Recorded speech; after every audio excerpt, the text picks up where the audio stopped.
Hi, this is Shad Jessen with the Office of Information Technology at Boise State University.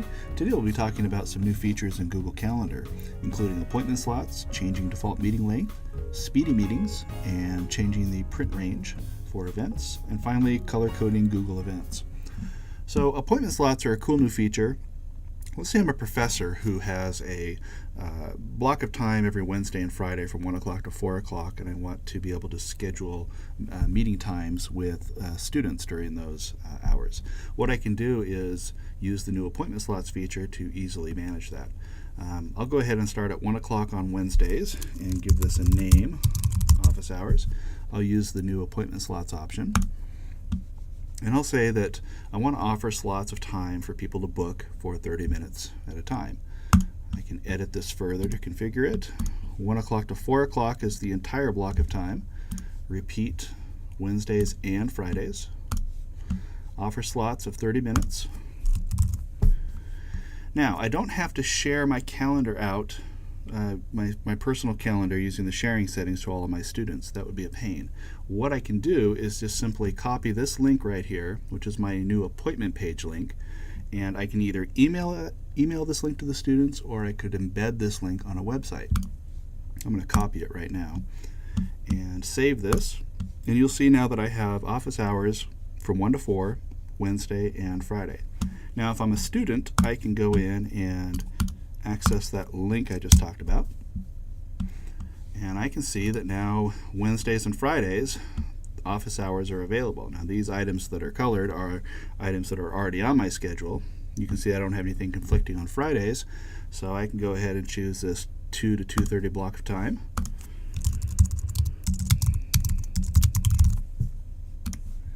And now I have booked that 2 o'clock to 3 o'clock office hour block. And if I go back to the original calendar and refresh it,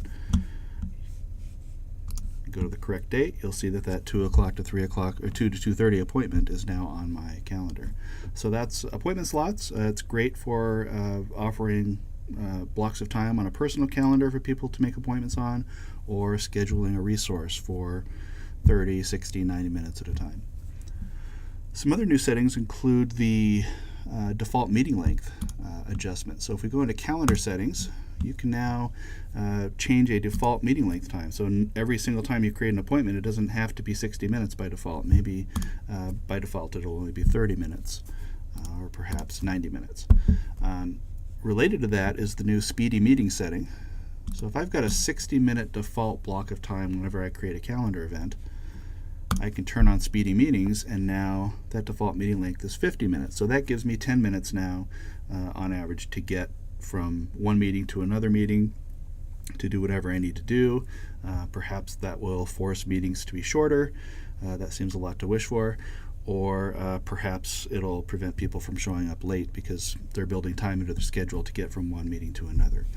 Now, the caveat about this is that the default meeting length affects all of your calendars. So it's not just your own calendar. Any calendar you make an appointment on will obey whatever you've got as the default meeting length here. So if I save these settings and go back to my calendar and create a new appointment, and I'll choose to create it on our VAN resource calendar, you'll see that the default meeting length is still obeying that setting that I set globally. Perhaps in the future Google will fix that so that it's only in effect for certain calendars and doesn't have to be a global setting. You can also now choose to define the print range every time you want to print your calendar. So if you go to print,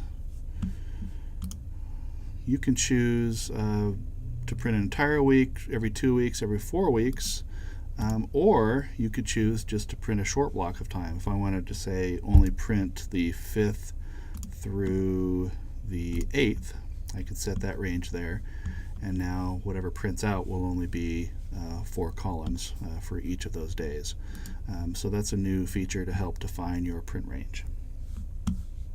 Another new feature is the ability to change the color of individual events on a calendar. So right now I've got our VAN calendar turned on, which is all one color, but if I wanted to say set apart these events on that calendar on Tuesday morning and Thursday morning, I can do that with a different color. I can open those up and just choose a different event color, save, do that to this one as well, And now those are set apart. And any new calendar event I create on that calendar, I can just choose the color from the event detail screen. And so even though this is on the van calendar, I now have 3 colors total representing events on the van calendar for the week of the 13th. Your bonus retro tip today is using the Quick Add feature in Google Calendar. If you click Quick Add at the upper left of your calendar, you can use natural language to quickly enter an event. So if I want to have lunch with Mike on Tuesday, I can type lunch with Mike on Tuesday at noon, click Add, and there it is on my calendar.